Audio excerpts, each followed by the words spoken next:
નરનારાયણના આશ્રમ Badri one પ્રતિ પ્રયાણ. શ્રી નરનારાયણ ઋષિએ પોતાના ભરતખંડમાં પ્રવર્તેલા અધર્મથી અક્ષરાધિપતિ નારાયણને પ્રાર્થના કરી હતી કે આ અધર્મનો નાશ થાય અને શુદ્ધ એકાંતિક ધર્મની પ્રવૃત્તિ ભરતખંડમાં થાય. આજે નરનારાયણ ઋષિ પ્રસન્ન હતા. તેમને મનમાં થયું કે અહો, સાક્ષાત પુરુષોત્તમ નારાયણ આજે કિશોર સ્વરૂપે તીર્થાટન કરતાં કરતાં પોતાના આશ્રમમાં પોતાને દર્શન દેવા પધારી રહ્યા છે. જે સ્વરૂપનું અમે નિરંતર ધ્યાન ધરીએ છીએ તે સ્વરૂપ આજે દ્રષ્ટિગોચર બને છે. વૈરાટ નારાયણે પોતાના 50 વર્ષ અને 1.5 પહોર દિવસ સુધી સ્તુતિ કરી ત્યારે પુરુષોત્તમ નારાયણ પોતે આ બ્રહ્માંડમાં પધાર્યા. એવો અતિ મહાન ઉપકાર ભરતખંડના માનવીઓ ઉપર તેમણે કર્યો. દેહધારીથી ન બને એવું તપ કરે છે. હિમગીરીમાં ઉઘાડે પગે ચાલી રહ્યા છે. સાથે બીજું કોઈ નથી.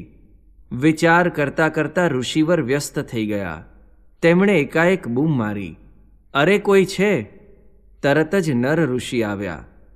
તેમને જોઈ નારાયણ પ્રભુએ કહ્યું, સર્વાવતારી પરબ્રહ્મ પુરુષોત્તમ પ્રભુ આપણા આશ્રમમાં પધારે છે. માટે વાયુદેવને જઈને કહો, હિમગીરીને જઈને કહો, પ્રભુને કાંઈ દુઃખ ન પડે તેવી રીતે અહીં લઈ આવે.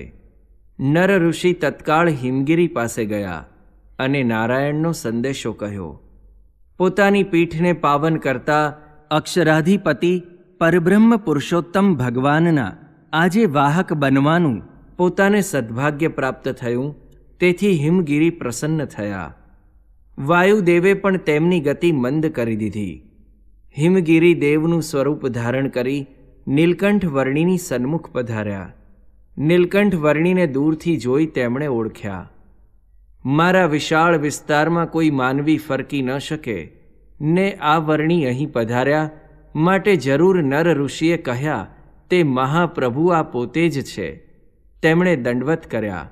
વર્ણિ પાસે આવી 2 હાથ જોડી કહ્યું, હે નાથ, નર નારાયણ દેવે મને આજ્ઞા કરી છે, તેથી હું આપની સન્મુખ આવ્યો છું.